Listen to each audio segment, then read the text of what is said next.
Social egg freezing, medical egg freezing ಎರಡೂ ಇವಾಗ ತುಂಬಾ ಡಿಮಾಂಡ್ ಹೆಚ್ಚಿಗೆ ಆಗ್ತಾ ಇದೆ. ಇವಾಗ ನೀವು ನೋಡಿದ್ರೆ ಗೂಗಲ್ ಹೇಳುತ್ತೆ 150% ಜಾಸ್ತಿ ಇನ್ಕ್ರೀಸ್ ಆಗಿದೆ ಗೂಗಲ್ ಮಾಡೋದು ಹೆಣ್ಮಕ್ಳು are whoever it is for egg freezing. ಅಂದ್ರೆ ಎಗ್ ಫ್ರೀಸಿಂಗ್ ಬಗ್ಗೆ ಮಾಹಿತಿ ಪಡೆಯೋದಕ್ಕೆ 150% ಜಾಸ್ತಿ ಸರ್ಚಸ್ ಆಗ್ತಾ ಇದೆ ಅಂತ.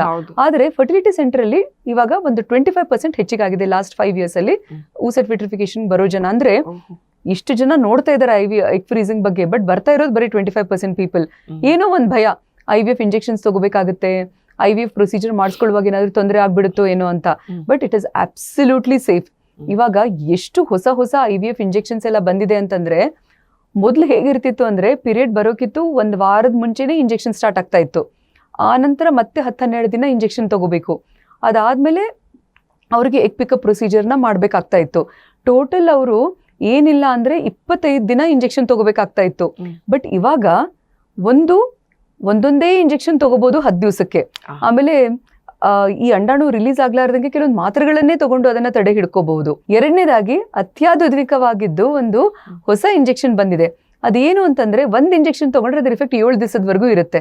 ಅದರಿಂದ ನೀವು 10 ಇಂಜೆಕ್ಷನ್ ತಗೊಳ್ಳೋದು ಬೇಕಾಗಿಲ್ಲ, 2 ಇಂಜೆಕ್ಷನ್ ತಗೊಂಡ್ರು ಸಾಕಾಗುತ್ತೆ.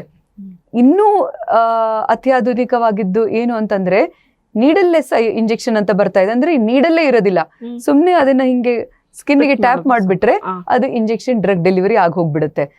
ಅದರಿಂದ ಇವಾಗ ಒನ್ಸ್ ಅ ವೀಕ್ ಇಂಜೆಕ್ಷನ್ ಮತ್ತೆ ನೀಡಲ್ಲೆಸ್ ಇಂಜೆಕ್ಷನ್ಸ್ ಗಳಿಂದ ಇನ್ನೂ IVF ತುಂಬಾ ಫ್ರೆಂಡ್ಲಿ ಆಗ್ಬಿಟ್ಟಿದೆ.